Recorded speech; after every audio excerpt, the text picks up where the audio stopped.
Yeah, the Connotation series. The word of this episode, rambling.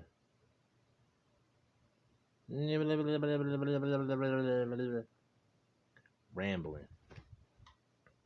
I would say rambling has a negative connotation all the way through. There is nothing positive about the application of the word rambling. Three things I think of when I think of rambling. One, a short attention span. Two, preconceived notions. And three, the third thing I think about, porn. Porn. Porn. Mm. All right. So, a short attention span. Let's go with that one first.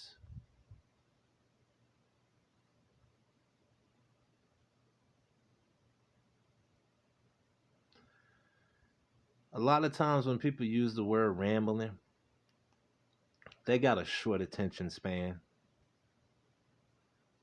There's some superficial people,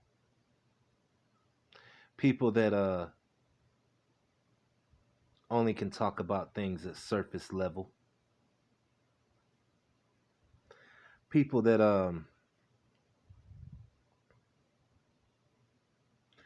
don't really have much to offer on the topic at hand, regardless of what you're talking about. Take any subject. One can seem as though they're rambling if they have in depth perspective or in depth experiences on the topic at hand. They can talk about the topic at hand from their experience, they can talk about it from things they have witnessed other people experience, eyewitness testimony, and personal testimony. Those are two different things. A lot of times people think you're rambling because they don't have that, or at the most they only have one of those. They've seen it happen to other people, but they at best are trying to empathize and understand. For example, I'm not married. I've never been married. So if I get to talking about the concept or topic or subject of marriage, there's only so far I can go. Now, if I'm talking to someone who has been married, they can go so much further than I can go. And I might find myself at the point where they're losing me. See, a euphemism for you're losing me or hey, you're digging deeper than I'm capable of going is, man, you rambling.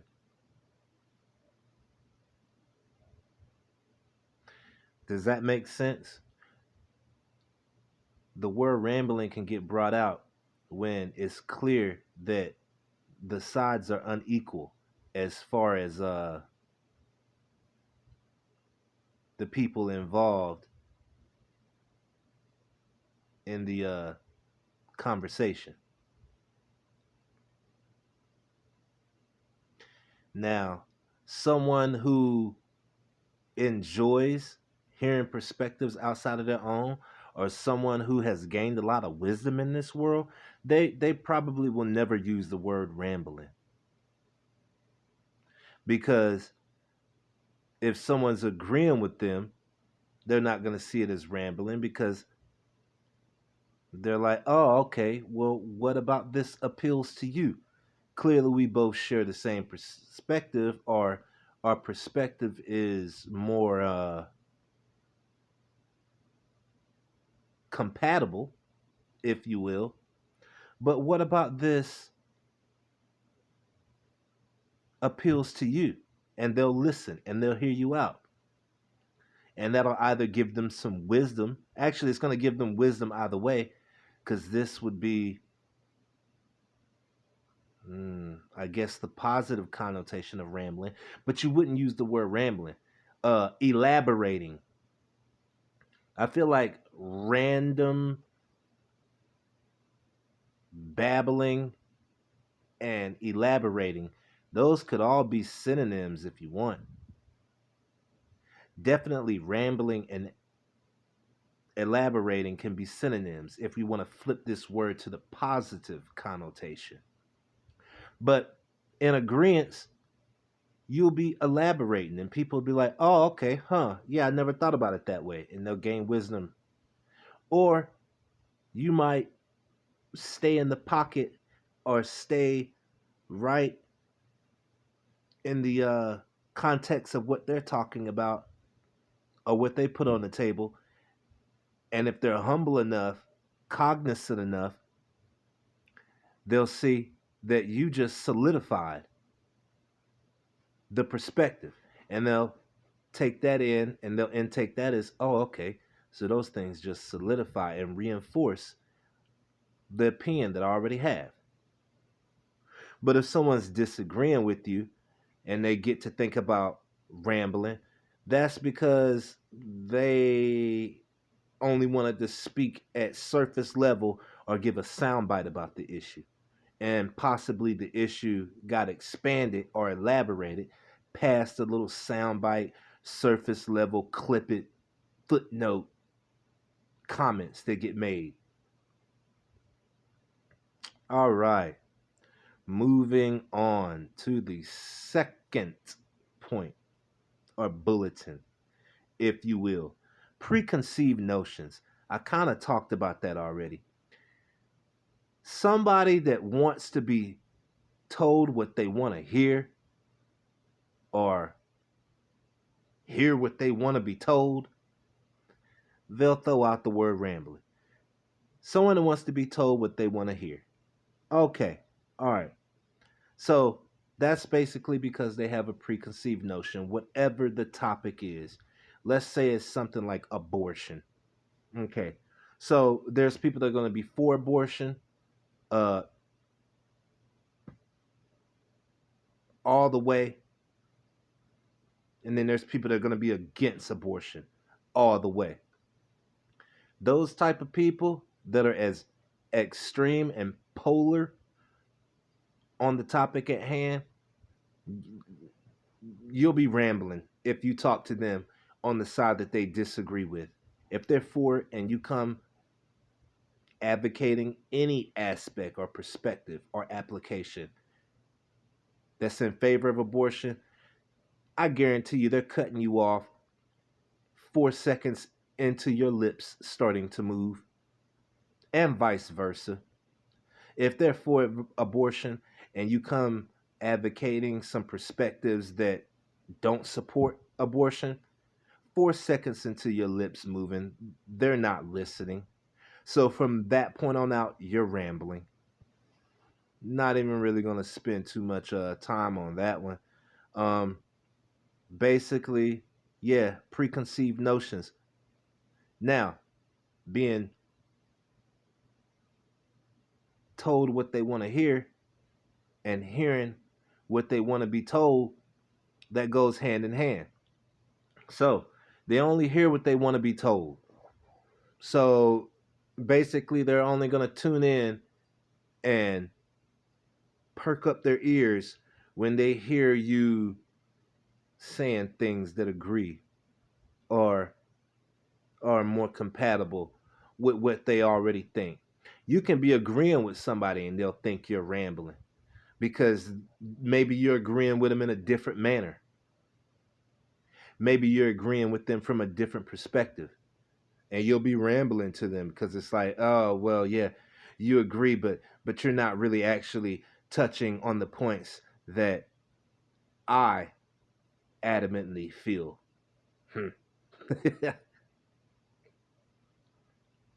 Funny. Find yourself disagreeing with people in the middle of agreeing.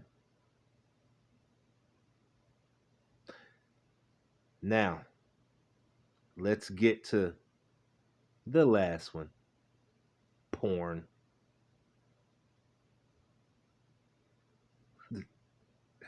All right. People will apply rambling, which has to do with the short attention span and it has to do with preconceived notions. You take those two together, like some absolute value, and multiply them by five, you get mental and psychological porn.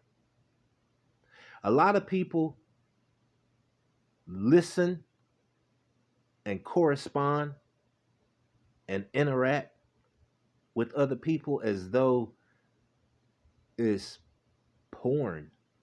And what do I mean when I say porn? I mean instant gratification. We can use that euphemism. Let's just say instant gratification. A lot of times when you speak on an issue, or you speak on a topic, or you discuss something with somebody, or you conversate about an issue, I don't know what it is. I don't know if it's in the air. I don't know if it's in the water. I don't know if it's in the food or all of the above, but people have this desire for dopamine just constantly. They just want instant gratification. They just want the climax. You can't build. You can't compliment.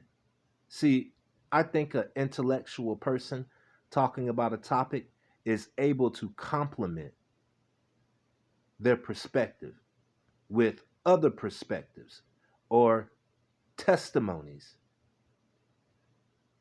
Okay? People that can't do that, people that don't have that sense of intellectuality, people that don't have that cognization, they don't get it because they just want you to get to the wow point, or maybe they have an extreme perspective on the topic. Let's say BLM. Okay, so when they say BLM, that porn instant gratification aspect of that topic, for example, I'm just using that. They want you to get right to the point about police brutality, George Floyd, Tamir Rice, Philel Castile. Um, you know, they just want you to say the climatic juicy part. That's the only thing they want to talk about. They have marginalized the concept to just that. You get to talking about BLM, and then you go to a point, Black Lives Matter, by the way, if no one knows what I'm talking about, and you come from a perspective like, yeah, I support BLM, and you go on talking about, you know, it's sad when you go to some neighborhoods in metropolitan or big city areas, or in the hoods, or the projects, or the affordable housing demographics. There's 30 liquor stores, gun stores, and pawn shops to every one library or daycare. So think about what I just said. BLM, right? We want to talk about that, okay? I'm using that as an example just to, you know, add substance to this instant gratification or lack thereof that people have in their mind when they think of the word rambling. Okay, you start talking about BLM, somebody might support you, they might agree with you in you know the regards of what you want to talk about when it comes to BLM, Black Lives Mattering. But they might not be just looking at police brutality. That actually might be irrelevant to them. They might actually see, well, Black Lives Matter starts even before you get old enough to interact with the police. Black Lives Matter starts in an adolescent stage. Black Lives Matter starts in a pupil stage. Black Lives Matter starts at a toddler stage. Now, what did I say? Like for every 30 liquor stores, pawn shops, gun stores, bail bondsman places, all of that type of stuff, there's one or two libraries or daycares. That's very disproportionate. Now, regardless of who comes up in that area, you are affected by that. That is not a recipe for success.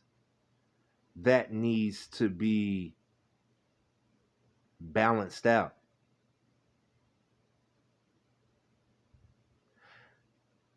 But one of these people that wants to think about rambling, that's not where they wanted to go with BLM. So you never hit the climax. Now, eventually, you might factor all of those in, and it gets to the point where these kids start out 4 or 5 and have this going on, and then they get to 8 and 9 and have that going on, and then they get to 13 and 14, and those things start to apply. And then you walk it to these application of these type of people that have went through all of those things that I previously just stated. Yeah, they're more likely to have negative experiences when it comes to interacting with authority figures, police officers, things like that. But they don't have that depth. So yeah, instant gratification slash porn. That was my shock value word, if you will, I guess. But yeah, people think of rambling when they're just climatically thinking into the subject. It's just the max top. That's the only thing they can talk about. They can't talk about things transitioning into police brutality. Everything that plays out with the police brutality thing starts well before that, even in the context of rising action leading to police brutality. The police officers themselves, I got to throw that in there, they have a different exposure to the demographic or area that they're policing in one of two ways. A, they've been in it the whole time, so they have some type of preconceived notion, as I said, or they're just totally disenfranchised and have no experience. They're from Maine, and here they are being a police officer in Chicago. The inner cities of Chicago. What can they do with that? They have nothing to do with that as far as what they were exposed to prior to becoming a police officer. So they can't relate. They can't relate. So you say BLM, the they're probably anyway, I don't want to go that far into it. But do you understand what I'm saying? As far as people wanting that climatic aspect of the word, it's either because they over relate and they've had overexposure to it, so they only want to hear one thing, or they've had no exposure to it. So you really can never say the right thing. There actually is no climax. There's just, you got the rising action, which leads to the climax, and then you got the, I guess, falling action, the aftermath, which leads to the resolution. Those people that have no perspective or don't even really care about the topic at hand necessarily, they just they jump to the falling action and or the resolution. I don't know why I use BLM as an example. There should be WLM. That would be White Lives Matter. Woo, that would be so interesting because if White Lives Matter, we go back to col- uh, colonialism and when America was first established. And after that, moving forward, how white people treated each other. And it still plays out to this day. There's the word white trash. You know what that comes from? That comes from disowned, disenfranchised, shunned, outcasted white people. Irish people weren't treated too well in the beginning. Italians weren't treated too well in the beginning. Jews weren't treated too well in the beginning. You know? And truth be told, a lot of those people and their lineage carried on to today and what we see. And some of them are in pretty influential or consequential positions in life. Some of them are judges, some of them are teachers, some of them are police officers. And you got to take that in perspective. So they would see things different from what the status quo and the predominant perspective of white people are. Let them type of folks get to talking to white people. It's funny, I've seen it, and they'll be accused of rambling. I'll hear one of these people with those type of things. Well, I'm a white person and my family was Irish immigrants and they lived in Hell's Kitchen or the worst part of Five Points in New York and they had to work their way up. We were in poverty for several generations and then boom, we just hit a spike. Those people get to telling their testimony. Folks that didn't have to deal with that, they're just like,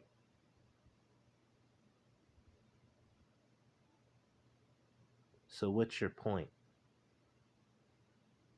Are you trying to say, you know what I'm saying?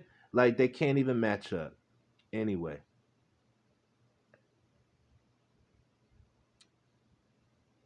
lack of perspective, only being able to talk about things on a superficial level, okay?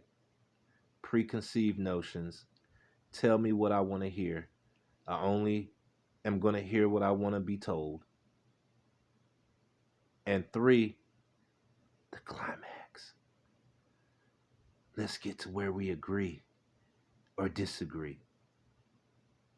Rambling. Deuces.